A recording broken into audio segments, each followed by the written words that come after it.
Hello, bienvenue sur Tout se passe en Afrique. Ici Christian Seri, votre agent immobilier à Dallas, dans l'État du Texas. Donc voilà, ici nous parlons leadership, nous parlons mindset, nous parlons education. Je voulais aborder la question du déguerpissement qui a eu lieu ce matin à 8 heures au plateau. Le nouveau gouverneur du district autonome d'Abidjan prend des mesures qui sont draconiennes et qui posent quand même un certain nombre de frustrations et de problèmes. Donc on en parle tout de suite. God is not done with me. No, God is not done with me. He's just getting started, and I'm right here for it. Hello, hello, bienvenue sur Tout se passe en Afrique. Je suis Christian Seri, agent immobilier à Dallas, dans l'État du Texas. Ici, nous parlons leadership, nous parlons éducation immobilière, nous parlons immobilier, nous parlons investissement, leadership, business, mindset, empowerment. Et donc voilà, si vous êtes nouveau sur cette chaîne, j'aimerais vous inviter à vous abonner, partager et surtout liker. N'hésitez pas à faire des commentaires. D'accord? Donc ici, nous sommes sur une plateforme assez participative, hein. Si vous avez quelque chose à dire, n'hésitez pas à l'exprimer dans les commentaires. Et si vous voulez qu'on aborde certains sujets également, n'hésitez pas. Je suis ouvert à tous les sujets qui concernent investissement, qui concernent l'immobilier, quel que soit où vous vous trouvez, que ce soit au Mali, au Sénégal, en Guinée, au Congo, partout. Nous parlons d'immobilier parce que je pense que la terre est une source de richesse par l'immobilier. C'est le meilleur moyen de devenir, de construire sa richesse. Et donc voilà, je voulais parler d'un sujet qui est assez important, mais avant d'arriver au vif du sujet, j'aimerais rappeler ou dire, informer ceux qui aimeraient acheter des terrains, parce que nous avons des acquisitions en Côte d'Ivoire, à Jacquesville, vers Bassam des terrains. Ceux qui veulent acheter des terrains, n'hésitez pas à rentrer en contact avec moi.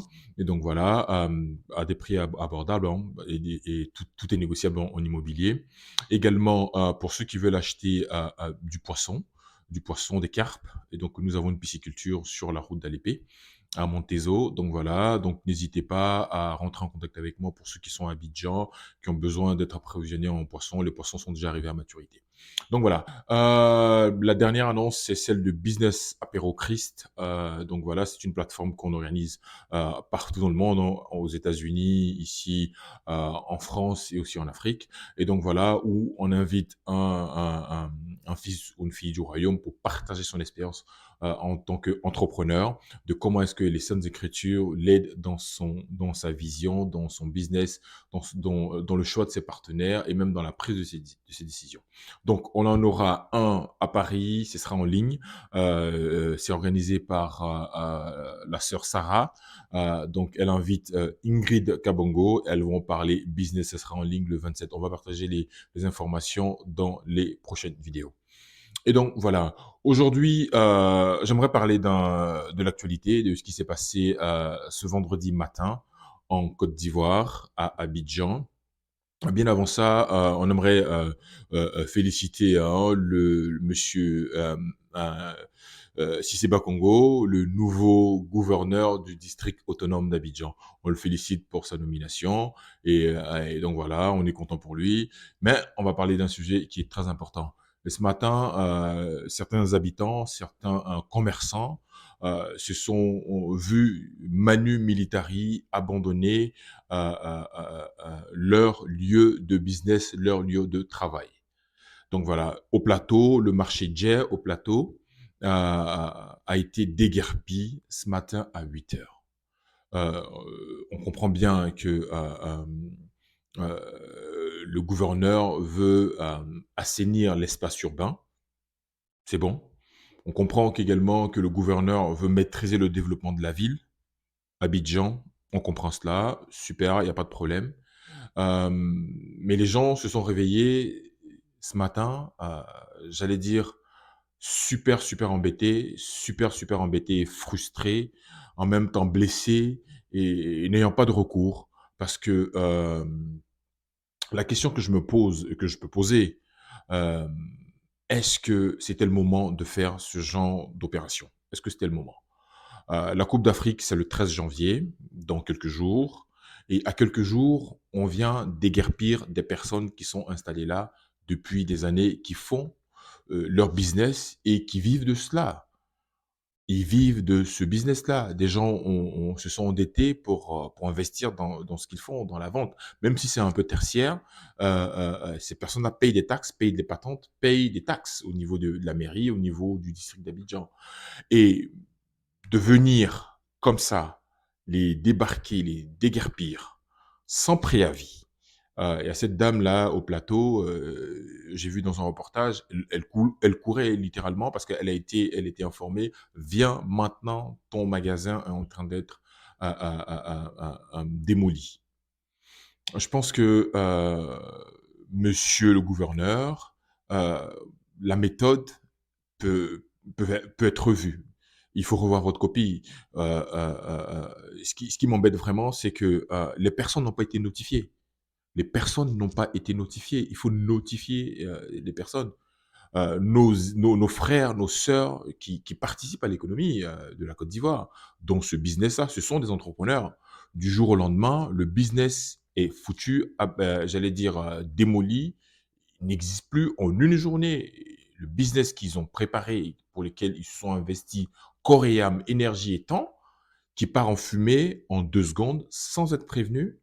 Heu, la coupe d'Afrique, c'est pas un événement qui a été, voilà, du jour au lendemain: «Tiens, on organise la coupe d'Afrique dans une semaine».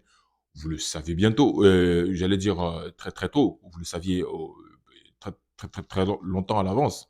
Hem, il y a sur 3 4 ans que vous savez que la Côte d'Ivoire organise la coupe d'Afrique. Pourquoi ne pas commencer par recenser, toutes les personnes ou les endroits qui vont être déguerpis, identifier les personnes et leur donner des solutions de remplacement? Si vous voulez assainir la ville d'Abidjan, si vous voulez maîtriser le développement de l'espace urbain, c'est aussi simple. Déjà, depuis le mois d'octobre ou même, cet été, où j'aurais pu leur dire: «Bon voilà, à telle période, nous allons, avoir des opérations de déguerpissement pour la Coupe d'Afrique. On aimerait que vous puissiez vous procurer des conteneurs». Des conteneurs, c'est encore mieux. Un conteneur, un 40 pieds, remodelé en magasin, bien structuré et bien positionné sur la route. Donc monsieur le gouverneur, il faut essayer de revoir votre copie parce que je pense que ce que vous êtes en train de faire, vous allez le faire, sur tout Abidjan. Dans le tout Abidjan, Yopougon a déjà commencé. Ce serait vraiment bien d'indemniser ces personnes-là qui perdent leur business, des personnes qui sont légalement enregistrées, qui ont les papiers de leur entreprise, qui sont des entrepreneurs et qui ont un manque à gagner parce que c'est comme ça que ces personnes nourrissent leur famille, c'est comme ça que ces personnes, s'en sortent parce que l'État n'embauche pas tout le monde, l'État ne crée pas d'emploi pour tout le monde. Ces personnes-là, sont des entrepreneurs qui créent, un travail, c'est un travail, hein, c'est une occupation, qui permettent à leur famille de vivre.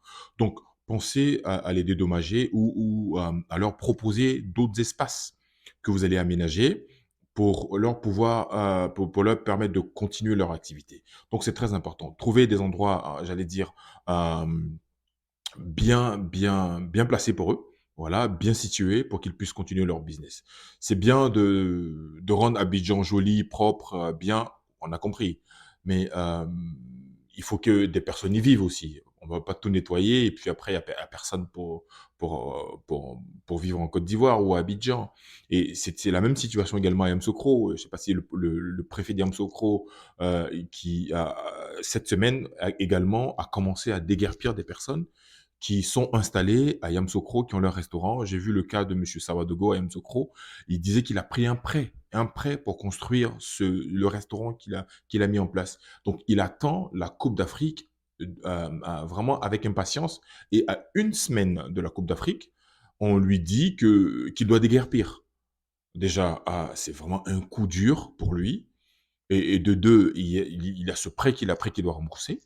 Donc voilà les situations dans lesquelles, certains de nos frères, nos sœurs, nos concitoyens, sont confrontés. Donc pensons à les aider, à leur donner un espace où se repositionner, à indemniser ces personnes-là et même aussi éduquer la population. Il faut passer à la télé, il faut passer des communiqués, il faut notifier les personnes. Quand il y a un espace, à déguerpir, il faut annoncer préalablement, leur dire: par des messages radio, messages télé, que la rue telle, à partir du 2 février ou du 3 mars, nous allons commencer des opérations de déguerpissement. Donc, les personnes qui ne sont pas en règle ou qui franchissent, j'allais dire le trottoir et qui se retrouvent littéralement sur la chaussée pour leur business, ces personnes-là sont demandées de déguerpir. Avant même que vous ne puissiez arriver, ces personnes ont déjà pris des mesures et partir. Donc, je pense que la manière de procéder doit être vue.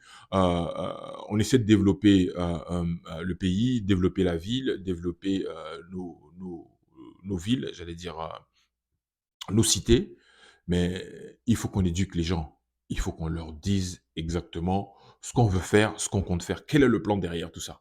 Il faut que les gens comprennent. Des gens qui sont abasourdis, qui sont désespérés parce que ce qu'ils sont en train de faire tombe à l'eau comme ça en une fraction de seconde, des choses qu'ils ont construit, ils ont travaillé pendant des années, ça fait quand même mal. Donc voilà, j'espère que monsieur le gouverneur, vous allez voir, vous allez entendre, écouter cette intervention et en tenir compte. À la fin de la journée, on veut le bonheur de nos peuples, on veut le bonheur de nos frères, de nos concitoyens, afin que tout le monde puisse bien vivre. Il y a à manger et à boire pour tout le monde. On doit traiter toutes les personnes de manière correcte. Et c'est très important. Quand on est politicien ou bien quand on agit pour le bien des populations, on fait en sorte que ces populations ne soient pas frustrées ou ces populations-là ne se sentent pas vraiment lésées ou blessées. Donc voilà, donc c'était mon intervention de ce jour. Si vous avez quelque chose à dire, si vous avez des commentaires, n'hésitez pas à faire des commentaires. On est là pour apporter notre avis de manière constructive. Donc à la fin de la journée, on veut que le pays se développe, on veut que l'Afrique se développe, on veut également le bien-être des personnes et des biens. D'accord? Donc à très bientôt.